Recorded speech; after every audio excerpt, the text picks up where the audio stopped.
But to today's topic, Since people want to know what the fucking topic is, like you don't know what the topic is.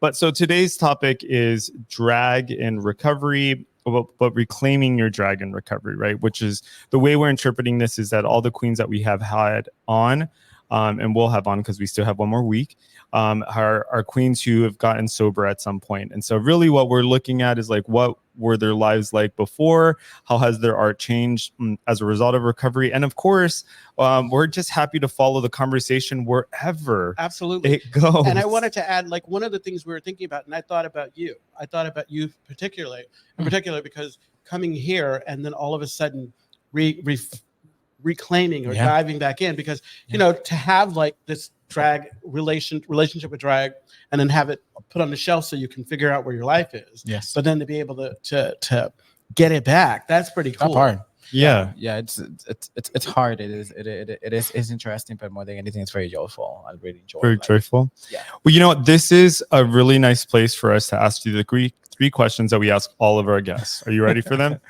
So you get three questions. Yeah, three questions that we ask all of our guests. First question is, where are you from? So I live in San Francisco right now, but I'm originally from Carolina, Puerto Rico. Puerto Rico.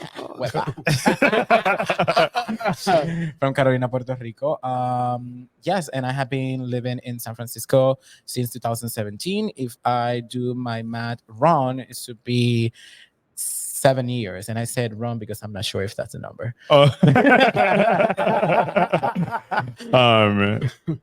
Excellent. Yeah. Okay. And did you live anywhere before you moved to California, San Francisco? Oh, baby. Well, if we go backwards, so right now San Francisco. Before San Francisco was Miami, and from Miami before that was San Juan, Puerto Rico. Nice, very cool. Nice. Very cool. Okay. So what brought you to recovery? What inspired you to seek out recovery?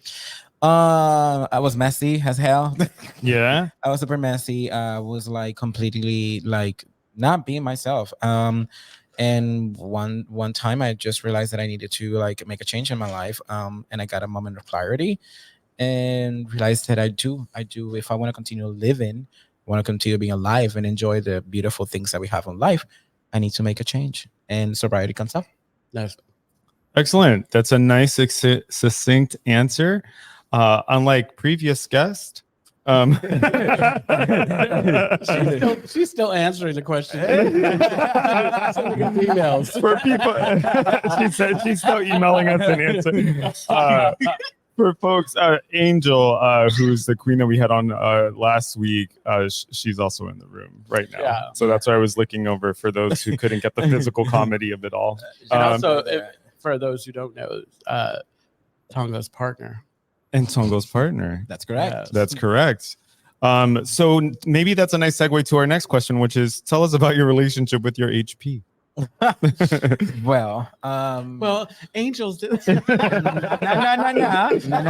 I pray to Angel. HP. So my HPV. Yeah. My HPV.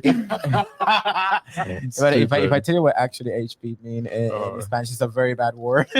But for us, for me in particular, like I have a beautiful relationship with my higher power, and my higher power is just like, it's everywhere, but more than anything is the community that I serve around. Is because I'm truthful and my recovery is very based in like the service that I provide or the service that I do for the community, or the most that I can do, of course.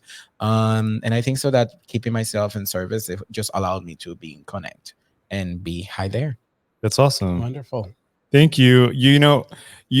You're not running for a pageant right now. I know. I'm like, these answers are so clean and they're so crisp. You're like, thank you, judges. There's nothing wrong with being No, there's nothing wrong with being ready. There's nothing wrong with that. Not being ready. I'm just telling that's the way I am. No, it's okay. I'm just fucking with you. Tonga's representing the country club for the full year, so she still have a crown to campaign. She is in full she, kind of like you know pageant, what? Forgive me. I am like here, like my crown. Forgive me. So let's jump right in. So tell us a little bit about the origin of your name. Oh, it's short version. So if we go by my full name, my full drag name is Yanira Tongo Lele. Most of the people just know me by Tongo Lele, but the full name is Yanira Tongo Lele. Janita is actually the name of the wife of my best friend. Her name is Janita, and my best friend is called Taira. I know them since I was in 6th grade. So we know each other for many, many, many, many, many years, right? And she's a creative, beautiful woman who just I just admire a lot. And she inspired me in many, many, many ways and how to be the most out there. And then Tongolele was actually the first time that I did drag. I have this wig on and I have this beautiful white I don't know how to say that, but it's like white hair in the front. Cana? Cana, yeah. En español es una cana, but I Yeah, don't yeah, know how to but say it in oh English. yeah. Oh, white hair. A white hair, but it's only in this part of the wig, so it was beautiful. Right? Oh, like the bangs or something. I don't know. It's a highlight or it's a It's a strip, yeah, yeah. it was, Yeah, but yeah. just only a piece of white hair. Anyway, it comes out, and there is a bidet dancer from Mexico and very famous in Latin America. And actually, I would go out for performing for the first time, and the person, my original drag mother, she was like, "You just look just like Tongolele." I'm like, "I don't have a name," and she's like, "Be Tongolele." And honestly, since there, become Tongolele. And I think it's an homage to those bidet dancers and those kind of like that Caribbean vibe that is coming Mhm. around that. Are you saying ballet dancers? Bidet. What is that? Bidet? I don't know in English. Oh, bidet dancers? like That's the so one- cool. Bidet. Yeah. Bidet dancer? I don't know. I have to look for that. The name, the way it rolls off your tongue, it just sounds so beautiful. Like, and I feel like it's totally butchered when the rest of us say Tongolele. Yeah, I know. When Tongolele. you say it, it sounds really elegant. Yes, That was like, exactly. I did actually notice that. I was like, oh, I don't say it like that. No, exactly. Yeah. It's I'm like Tongolele. But I have a question because before you go, I was like, so do you Before feel you like go. any no before you go, see you later. Do you feel like any aspect of Tongolele is there any Janira in there? aspect of Janera Uh-huh. in it. Yes, everything that is like the creative part of the character is basically Janera. Janera is like an extremely creative and very love to like create outside of or think outside of the box. So Janera is basically that part of like me trying to take me like myself, Raphael, outside completely of what I would normally do. Yeah. But at this point, I think Janera is getting into Raphael and helping to be Well, more adventurous. it's kind of a symbiotic relationship. They support one another. It's like 100%. I think a lot of queens, like what tends to happen is like if you're not careful, you lose yourself in that. 100%. And I've had friends who like they're, oh my God, this character gets all the attention. I don't get the attention. I'm all snap out of it. Yeah. You are that Yeah. person. You Yes, yes. feed life into that person. That's you have correct. to figure out. I think you just have to figure out how to kind of clearly delineate between the two. But. Yeah. I totally agree with that, and it's because like I have been saying that thing for many many years to friends of mine who get lost in the character, and I have seen it. Like I truly see it, and I always say like your character would not exist if your main persona is not live and vibrant, because at the end when you go home and you remove all of that character out of you, you end up being naked by yourself. Mhm. So you have to make sure that you take care of yourself. Naked and by yourself. It's so sad. That's like Well, that's the depending- title of your Well, book. it huh? sounds like naked and that, by unless yourself. you have somebody can help you to get naked. Oh, this is like CCC honest. after dark. Read at the CCC. So I'm curious about what was your drag life like before recovery? Like what was Tongolele like then? Tongolele, so what happened? I get closer. Okay, I'm getting closer to it. So Tongolele was basically part of a family that I belong back in Puerto Rico. And we have the opportunity to perform a couple times, right? But Tongolele was very messy out there. She will be walking outside after a performance just with her heels and her hand and throwing things around. She was very messy. She was not creative at all. She would be like, "Oh, this is the sun. This is what it is," Now, and back in Puerto Rico, we have a big culture of like pageantry. So like it's a little hard to get into it, but it was very more about my sister than myself and things like that. But more than anything, she was very messy. She was not polished. She was not um completely out there. Even though I was doing drag, but it was not a thing that I will enjoy and passion. I just did it because it was part of what we all were doing. But that was basically Tongo Lele. And there was a moment that I was like, something, I need to stop doing her because it was not giving me the vibes. Mm-hmm, mm-hmm. So Bonnie Violet, Yes. I was thinking the same thing too. You were talking about now you're going to be making your drag debut. In some ways, because of the experiences you've gone through, you're reclaiming your drag as well. Because don't you feel like you may have had to put her on the shelf for a moment so that you could figure out who you are and where you are and how you guys can work together?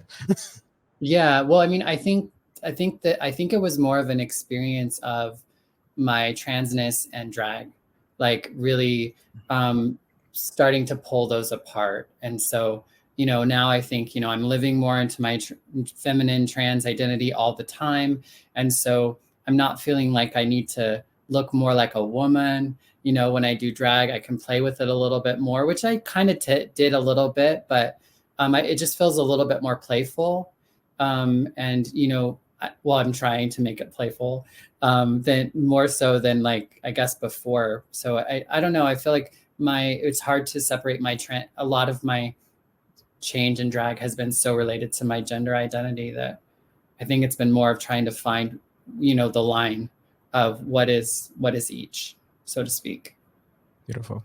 That's really beautiful. I'm wondering if Rafa, does something like that exist for you when you think about how Tongo Lele has changed from what she was like when you were messy to what you are like now? Like, do you feel like, what is that thing about her that has maintained the same, and what is the thing that has changed? So I think that something that I have been maintaining the same is that upfront that she is. And what I mean with that is like how she just go up there and try to do her best. The only thing is like because of my using, it just completely get out of hands and I do not have the control of it. So with that said, it's like she always was there. It just I never give her the opportunity to actually develop herself because I was very into like getting and like drinking and all the moment. And let's be honest, and the drag culture, you have a lot of like using and alcohol out there. So it's so easy. Like back in Puerto Rico, I will be there and the drinks were all 100% free. Oh, yeah. And all the things were like, before we go out to the stage, we have to do something so we can be like Relaxed. more relaxed. Yeah. I'm like, now that I'm here, I'm like, I am relaxed. I don't need any of those things in order to be relaxed and enjoy the show and be blacked out. And then I do not remember what was going on. So yeah. The hill that I'll completely die on. I've said it each time. I feel like and add to or whatever, like hosting the show and doing more than just the performing, but actually like hosting the show. I feel like that helped to kind of, like Bonnie said, pull Louis and Minnie apart, because Minnie definitely, I mean, I'd like to think that I'm a lot nicer than Minnie. But I think that it really makes a difference to, like, because if you're just going and performing and you're not, because sometimes you could just get in drag 5 minutes, you're out of there or whatever. There's no personality, nothing expected, and hosting. Like I have so much fun with you hosting and you learning new words as you go.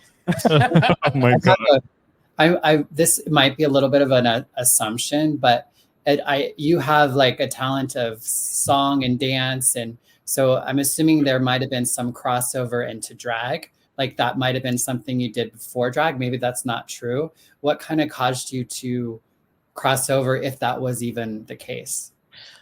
Well, since I was a kid, my mom and my dad was like making sure that I always was creative, because I was creative since I was a kid. And I was creating by singing and dancing and theater. So I'm formally trained, right? Formally trained. I'm so proud of you. In, Keep that up. thank you. I did not pay for it. That was my dad and my mom. So thanks them. I was formally trained in dance and music and theater in particular. So there was a point that I was like, what I'm gonna do with this, and literally. I did not know what to do with it. I was not going to sing anywhere, or was not going to dance or perform or being an actor. But then drag show up, and that's the best way that I have gone. And actually, to just resume, like one of the things that I did when I was taking classes for theater, it was makeup. My concentration was makeup, and I did 23 years working for beauty. So it's kind of like have been basically part of my life, completely being creative. Nice. That's really cool. I'm wondering if you can talk about the moment of clarity that you had when you were talking about, like when you decided to get sober. When I decided to get sober, so it was very interesting. I was using like. Can I say my truth? Yeah, you can do whatever. Okay. Yeah. So I was using alcohol and I was doing meth for that time, and it was very intense. I was using meth and cocaine a couple months. Yeah. Whatever presented in front of me, I would say yes. Yeah. So it was very interesting. One of the nights I was just walking around through the streets, and it was not me at all. It was just Were you in drag? No, I was not. It would have been a little bit more easy though. And so I was just walking in San Francisco, just walking around trying to find things, and then realizing that there was a moment that I was just literally sit down in front of the end station in the Bolton Church, and I was coming out from the building that I was using, right? And I remember being with this person, and we would like keep looking. And I was like, the true question that come to my head was, when it's going to be enough? Like that moment that you're like, I cannot stop. Like I want more and I want more. And we have been in this like for about 24 hours since that happened. Like we were hiding in this place with no curtain, so I did not see the sun come in and come out. So it was like crazy, right? And then I'm here thinking like, but Rafael want to continue doing like his work and all the things that he need to do. And I just literally thought like I need some help. I need some help. And that was the moment that I just like the next day, because we don't have nothing else. So I literally had to stop, and I did have no money to purchase. So I was like, I need to stop. And then the next day, before that thought going away, I literally went to my phone and kind of like find a place that I could have a meeting. And I literally arrived to Progress Not Perfection meeting at the Castro Country Club at 7:30 on Tuesday, promotion. And then, but I was literally there, sit down and listen what it is. And it was a moment that I was like, yeah, I really need to stop and then like make sure, because I really don't have power over this. Yeah, I love that idea of like, when is enough enough? That I think that makes a lot of sense. That's certainly something like I can relate to. I'm wondering I'm wondering a lot tonight apparently, but I'm thinking about like, so for some people, their character can help them kind of do certain things, right? I'm wondering if when you started to get sober, if there was any, like, did drag play any role in you getting sober? Like, did Tongo Lele have a role in you getting sober?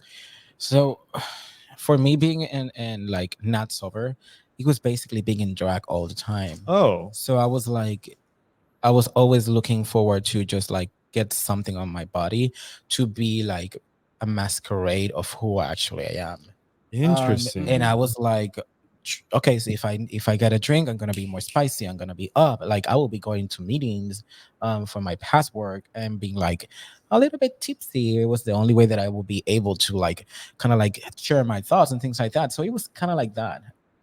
So now now if I go to like what it is right now, like I'm able to kind of like divide both of them. Like Rafael, I'm very like, I think to myself that I'm very introverted. Oh, you are very different from Tongo Lele. Oh, absolutely. 100%. Those are like two different people. Personalities. It's Yeah, like, yeah, I yeah. know, Those are two different there's- people. Rafa has this smoothness or whatever. It's like I remember I would come up to him, I'm like, oh, he said my name. Yeah, I know. It's like so like smooth, like velvety or whatever. Not to And say calm. Tongalele, Mhm. but Tongalele is like alive and like Yes. a spark. Yeah, she's very loud. Sometimes I'm like, bitch, you need to chill. You gonna Yeah, but then I'm like, I'm very soft, relaxed, and try to keep my posture very straight. But for many reasons, but Tongolele is the opposite. It's my way for me, my ticket to be like more loose, more relaxed, more able to say things that Rafael would not. Oh wow! So when you were drinking and using, you used Tongolele to drink and use. That's correct. Interesting. So then, how does she feel about being? So I don't mean to talk about you like you're not here, but you know, if that's what she was used for such a long time, what it reminds me of is people who talk about how so much of their meth use was tied in with sex, and how when they started to have sex as sober people, that was difficult. So I'm wondering, was it difficult for you to step into Tongolele as a person in recovery, like a sober person? Yes. I get into drag in February of last year. Is it an angel's fault? I was gonna say that right now. This is Angel's fault though. So what happened was like he was doing makeup, he was doing all the kind of stuff, and I had opinions. I had things to say, and he was like, bitch, if you have an opinion and you think that you can do this better, fucking put a wig and do yourself. I was like, literally, I shut up. I was like, no opinions jaw anymore. dropped. Yeah, I was like, what? Okay. So anyway, I was like, you know something? I'm gonna show you that I can do it. And I remember that it was February. It was February. Okay, it was February.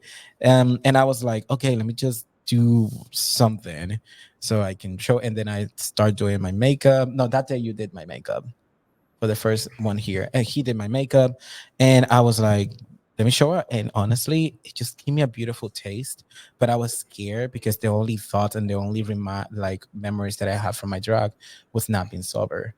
And when I stepped into the stage being sober, it just gave me a blacked out that it was more healthy than the blacked out that I used to have before. Interesting. I'm wondering, when you say blackout, do you mean, like, describe that to me? What do you mean when you say blackout? Well, it's, for me, a blacked out, it means like when Rafael literally like just go out, and then Tongolele just kind of like, I manifest Tongolele. I always say that she's like just a spirit out there.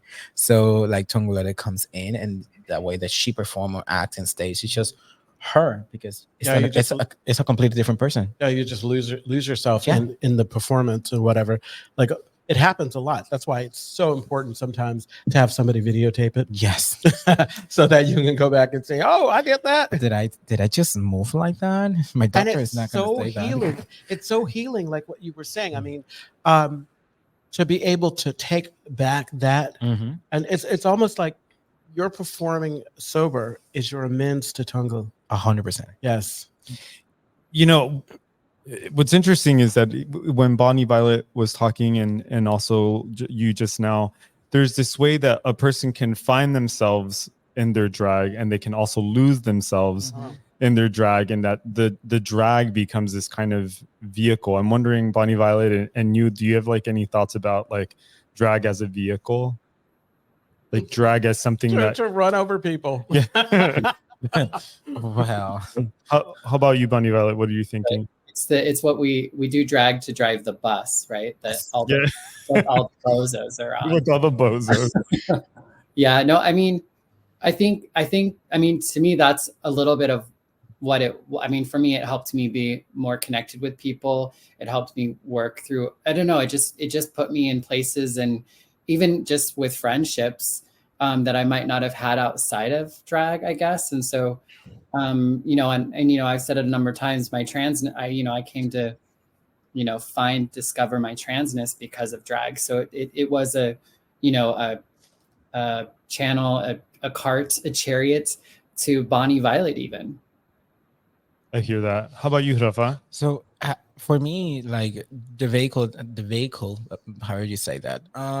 Whatever. Mhm. The way that I see this car where Tongolele is driving is it's very interesting because getting out of the car, you open doors, right? And I think so has she said, it's like definitely I know people now that I am 100% sure Raphael would not even say hi to them. Oh, interesting. That's Like, really nice. I would not ever. Like, there's people like I will be like, okay, you're too cute to say hi. Mhm. You're like out there, or you're like you look very brilliant or intelligent, or you like I'm never gonna reach out to that, right? Things like that. Just an example. So Tongolele give you that opportunity, and when you're out of drag, it's kind of like Tongolele just introduce me to them. Oh wow. At least that's Mhm. how I see it. Like Tongolele just give the first step, and then it's the turn of Raphael to just say, That is really really cool. Like drag as an armor, but also as like a mediator, but also there's just all these different functions that drag is. Like I've said before. Drag is an opening. Yeah. I think just like I said, it's an opening because like there are folks that as much as I might have been afraid to approach people, there are other people who didn't know. Maybe there was no opening. There was no opening. Like maybe we didn't think we had anything in common, and they come to the show, and there were so many people that they would see me perform, and all of a sudden, I've made some pretty lasting friendships as a result. Folks would just come they would come initially to support, but then we move beyond that. Yeah, drag as a portal. Go ahead, Bunny Violet. Curious to know like how it's been for you to manage your recovery, doing drag as well as being in a pageant. I mean, dating Linda. I mean, that's a whole other thing. That's but like, a whole other thing. That's a whole Linda, other thing. my goodness. Dating How do you- Linda, that's a whole other thing. Dating Linda. I guess how have you been doing it? How's it felt? Not with Linda, but just in general, in like balancing everything. What about all no. the stigma from Kai No, Kai? if I tell it, baby, I'm telling. If I tell you like how I have been dealing with Linda, that would be like an hour, 3 hours podcast only. Anyway, but like for me, how I've been dealing with sobriety, it's been very interesting. I believe that I did have, and I do have a great sponsor who actually like helped me guide myself through like how to keep myself sober, and something that he helped me very deeply hold to my hand into it. It was like how to divide both things, like this is Rafael in your life and this is Tongolele with your life, right? And how to deal with that. I think that was something that I'm very thankful for my sponsor, or my ex-sponsor at this point, because I just got a new one. Nice. But with that said, it's like it just gave me the opportunity to kind of like see things separated. And something else that he helped me a lot, it was like to make like really good divisions when it had to do with Linda, or we had to do with Angel in particular. So helped me to see and kind of like, I don't know how to explain it, but just to make sure that it was completely divided, that it was not a whole mix. Because it's say if you have a whole mix with Linda, Tongolele, and Rafael and Angel, it's 4 people. That's a lot of people. That's a lot of people, and 2 That's of them way are too hella many people in crazy. that relationship. That's so. Yeah. What is that, polyamorous? That is a polyamorous. And all 4 of them have big personalities. I always say, Angel, if we ever They're tiny move little together, people, but they got big personalities. Yeah. I always say, Angel, if we ever move together, remember you had to look for a house for 4 people, not for 2. He only need a room for his stuff, a full room for him. for all his drag stuff. In the last 10 minutes here, you mentioned briefly, you talked briefly about drag culture. So I'm wondering, what has that been like for you here? Like, has drag culture as a sober person been different here than say Miami or Puerto Rico? Oh, 100%. In Miami, I did drag.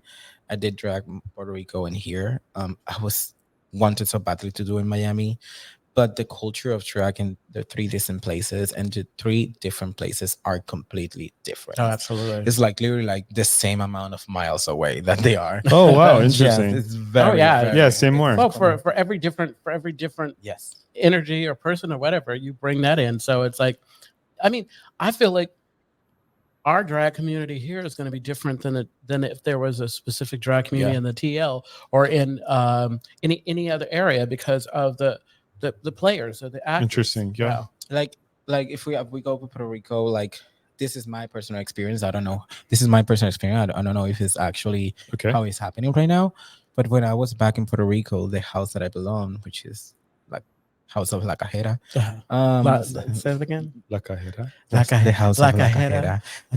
Cajera. So what happened with that is like I never saw a bearded queen. Oh Never. yeah. It was all about, that woman impersonator. Like, You how look beautiful your shape of your body. Like you served it Saturday. Like I have issue. Like I'm kind of judgmental about the whole bearded thing or whatever. But you gave gender fuck completely. Yes, and it was beautiful because I think that I've always said like if you're going to do that, you need to do it. None of this habit because I just say like seriously like you dunked your head in some makeup and said no, that's not acceptable. So it was lovely. Thank you. Like and if I go from Puerto Rico to Miami is the same way. It's very fashion contest. Pageant, that thing. So pageant driven. So it means like you have to be very set up. Your gown has to be like Swarovski crystals and very sculpture hair. Like how do you look for the pictures? It's very different compared to here. Here I'm able to express my drag in many other like ways, like with beer, without not beer, playing with genders, like things like that. Like I didn't know that. I didn't know that Miami was like that. I've never been to Miami, but you're missing out. Yeah. Well, I probably have no business in Miami. No, I'm pretty sure of that, but we can actually like take you one day so you can just see and then come back. Okay.